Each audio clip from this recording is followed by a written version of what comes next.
Hello everyone and welcome back to the Game Movie Jerks.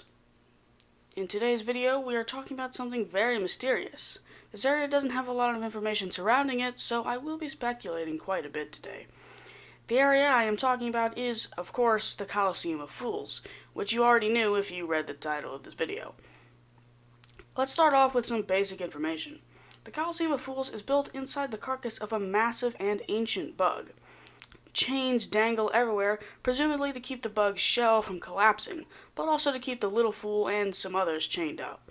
Large crowds gather to watch you fight, and you fight an odd assortment of enemies. There is a pit where everyone stays outside of battle. Everyone there is completely peaceful. There's a large, dead bug that sits on a big throne in the crowd. A lot of work is going on here. There are people making all this matching armor, scheduling fights, catching the critters, and probably just general maintenance. There's also a hidden section behind the wall where you can find the pale lurker. It should also be mentioned that this place was originally planned to be in the fungal wastes, but it was obviously moved to the kingdom's edge, much like how the hive was originally going to be a deep nest but was moved to the kingdom's edge. When you slash at the common enemies, orange droplets explode from them, showing that they are clearly infected. However, how do they remain peaceful in the warrior's pit if they are infected? We obviously know that the infection brings people back to the most primal of instincts and makes them hostile towards everyone. However, a slight exception to this would be the traitor mantis tribe. They willingly took in the infection, but were not completely changed, as they were still able to build a functioning campsite with tents and all. I am no camper, but I assume that it takes some type of intelligence to set up a tent. Now, they are pretty aggressive, but it is fair to say that they were aggressive before they became infected. We know this because they used to be a part of the mantis tribe, who are not infected, but are still very aggressive and protective of their territory. It is fair to speculate that this would have been the same case for the Fools of the Colosseum. It makes sense that they would willingly take in the infection for more strength in battle. It is possible that because they were willing to do it, they wouldn't be completely shut off from their thought. This could also explain some of their battle tactics. A lot of infected bugs run right towards you at full speed and attack aggressively, but the Fools, especially the shielded Fool, waits and uses some amount of strategy. However, it is never explained why the Fools keep choosing to fight and never leave. I mean, other than being fools and wanting glory, there is really no reason for them to never leave and do anything else. It is also never explained how other people in the Colosseum are not infected.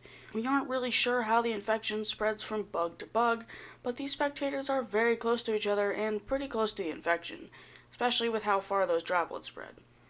It should be a perfect breeding ground for the infection, and yet none of them seem to be infected. You can actually find 2 spectators at the hot spring in the Forgotten Crossroads, not too far from the Colosseum. They don't talk to you, but their Dream Now dialogue directly mentions the Colosseum. This means that they also leave the Colosseum and end up being impervious to the infection. So unless there's a vaccine I never heard about, what exactly is stopping them from getting infected? Are their wills really that strong? Another theory actually has to do with the Fools' masks. If you didn't notice, they all wear pretty similar masks. The Hunter's Journal directly talks about their masks in the entry for the Battle Obel, in which he mentions that they crafted them tiny, extravagant little masks. We have discussed before how masks can hide someone's true personality and block out their free will. The best example of this would be Brum, who, upon losing his mask, completely changed. Before, he was quite large and not particularly upbeat. Afterwards, however, he became much smaller, but was much happier and more upbeat, along with his name changing to Nim. The mask maker backs this up as well when he is talking about wearing a mask and says the original mind is destroyed. This actually explains quite a bit. Perhaps the masks are making the Fools stay in the arena and continue to fight. They might also be able to fight off more extreme symptoms of the infection. They could also stop the infection from being spread from the Fools to the audience. I would personally speculate that the mask theory is more likely to be true than them simply slightly warding off the infection. Another theory is that the carcass is actually a worm, and the Lord Fool was its transformation.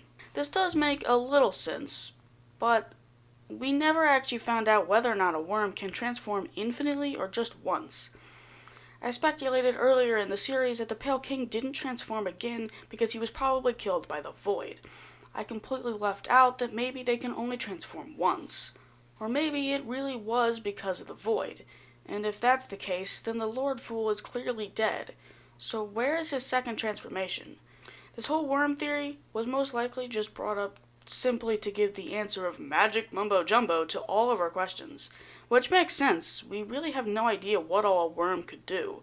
So it is technically possible that they had the power to keep the audience from being infected, keep the fools from feeling the full force of the infection, and take away the fool's free will. But I mean, if they have this much power, then why are they all extinct? Not to mention that I just don't really think this carcass looks like a worm. It doesn't really look much like the cast-off shell at all.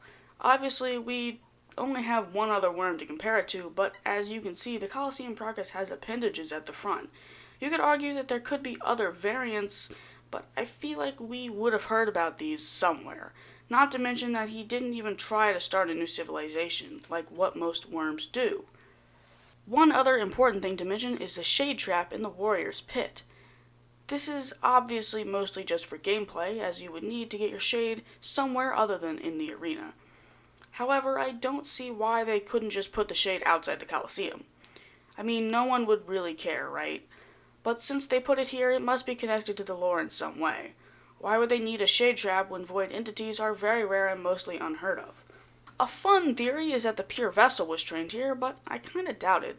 Given that he was royalty, I wouldn't think that they would take him to such a slimy place like the Colosseum. Just look at it. It doesn't look like a very nice place to be. Inside of a rotting bug with old masks and carcasses shoved in the walls and ceilings. So why else would they need to build this? Well, maybe this place is way older than we thought. Like ancient civilization kinds of old. Back when void entities were much more common. If you're wondering where that sweet, sweet Pale Lurker lore is, well, there really is none. He seems to worship the Pale King aggressively, and he was once a champion of the Colosseum. That's it. Literally. There's nothing else to talk about regarding the Pale Lurker. I honestly don't even know why he's here. I also wonder who exactly is keeping the Colosseum running, and why. And how are they not infected either. Anyways, I'll see you guys next time on the Game Movie Jerks.